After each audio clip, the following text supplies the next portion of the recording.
আজকে আমি আপনাদেরকে জামাই ষষ্ঠী স্পেশাল ঠাকুর বাড়ির একটি চিংড়ি মাছের রেসিপি এই ভিডিওতে বানিয়ে দেখাবো।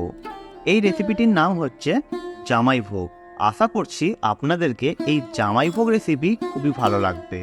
আর আপনারা দেখছেন স্পাইসি কুকিং। এই রেসিপিটি বানানোর জন্য আমি এখানে 200 গ্রাম মতন চিংড়ি মাছ ভালোভাবে ধুয়ে নিয়েছি।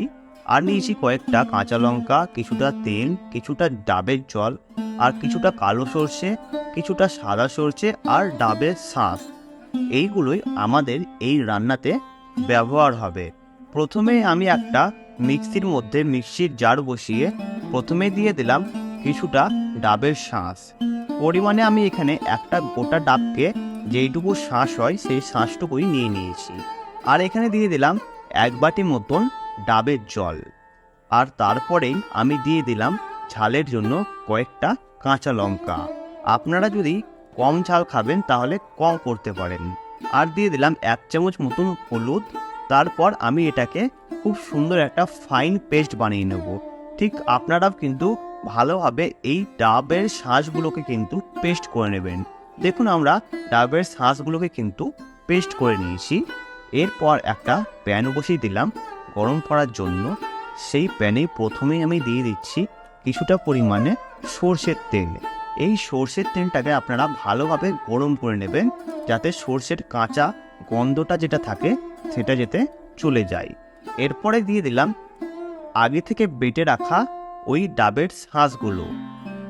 তারপর ভালোভাবে আমি নাড়াচাড়া করে নিচ্ছি।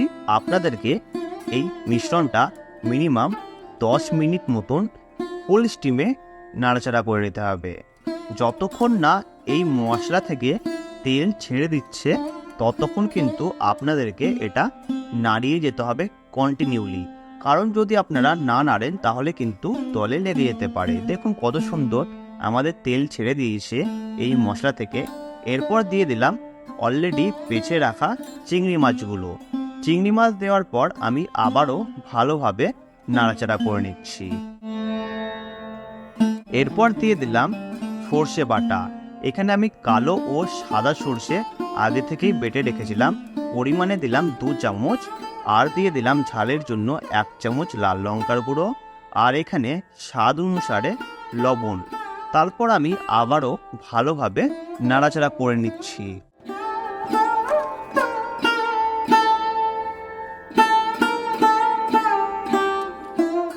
আমি এইখানে এই মিশ্রণটাকে ভালোভাবে 2-3 মিনিট মতন নাড়াচাড়া করে কিছুটা ডাবের জল দিয়ে দিয়েছিলাম। তারপর এই মিশ্রণটাকে একটু সেদ্ধ করব, সেই জন্য 5 মিনিট মতন ঢাকা দিয়ে রেখে দিলাম। ঠিক 5 মিনিট পর দেখুন আমাদের কিন্তু এইখানে চিংড়ি মাছ প্রায় 90% কুক হয়ে গিয়েছে।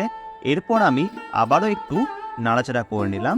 তারপর আমি এই চিংড়ি মাছের মধ্যে দিয়ে দিলাম কিছুটা পরিমাণে চিনি। চিনি আপনারা অবশ্যই দেবেন। তারপর দিয়ে দিলাম কিছুটা চেরা কাঁচা লঙ্কা।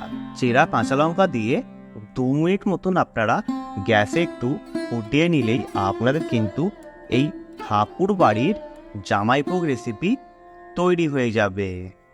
আমাদের এই ঠাকুর বাড়ির জামাইভোগ রেসিপি আপনাদেরকে কেমন লাগলো অবশ্যই আপনারা কমেন্ট করে জানাবেন।